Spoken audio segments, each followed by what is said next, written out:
Hello, everyone.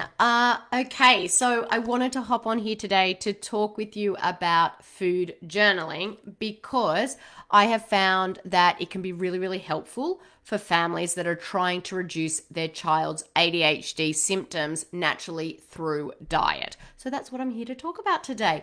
But before we do that, I want to just introduce myself to anyone that is new or might not met me yet. Like I said, well, I didn't say, but my name's Dana. I'm the creator of the ADHD Thrive Method for Kids, which is a program that helps kids with ADHD reduce their symptoms naturally. I'm a board certified holistic health and nutrition practitioner, and I work with families all across the country, teaching them what foods to eliminate, what foods to eat more of, and what they can do to help naturally reduce their child's symptoms. So I'd love to hear from those of you who are tuning in. Where are you listening from? Tell me in the comments below where you guys are tuning in from. I am in currently sunny Seattle, Washington. I am sure the sun will start to go away very soon as we head into fall, but today is absolutely beautiful and there's not a cloud in the sky.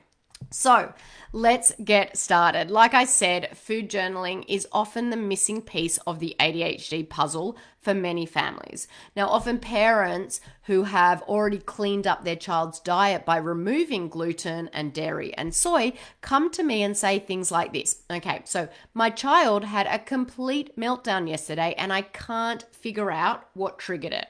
He hadn't eaten anything out of the ordinary that morning, so I don't think it was the food.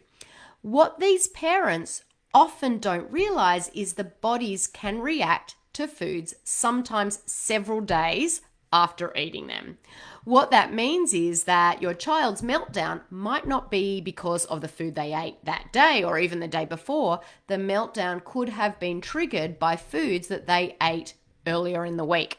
Same with stomach aches or other symptoms as well. There are different types of inflammatory responses to food. Some of them are immediate, others later down the road. So how do you know what actually is triggering behavior or other symptoms of ADHD? So that's where food journals come in. By keeping a detailed food journal, you can start to recognize patterns. If every time your child eats a banana, for instance, they have a symptom 2 days later, you can try to remove bananas temporarily and see if that symptom improves. Now, my team and I have put together a free printable for you to help with this. It's a 3-day food journal where you can record the foods your child eats, as well as any symptoms that go along with it. If you'd like this 3-day food journal, just comment in below saying I want it, and my team will get it sent over to you ASAP. Now, you might be wondering if there's a surefire way to know if a food is causing an ADHD symptom rather than just doing a food journal. There absolutely is. And now with functional lab testing, we can actually determine exactly what foods are causing inflammatory responses in that person's body.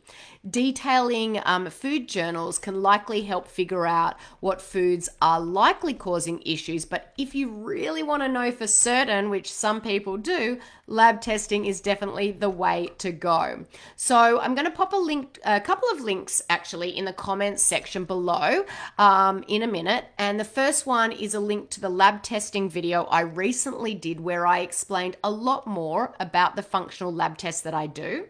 The second link I'm going to pop into the comments section is a link to book a call with my team. Now, we found that the best way we can help families is to chat with them on the phone about what symptoms their child is having.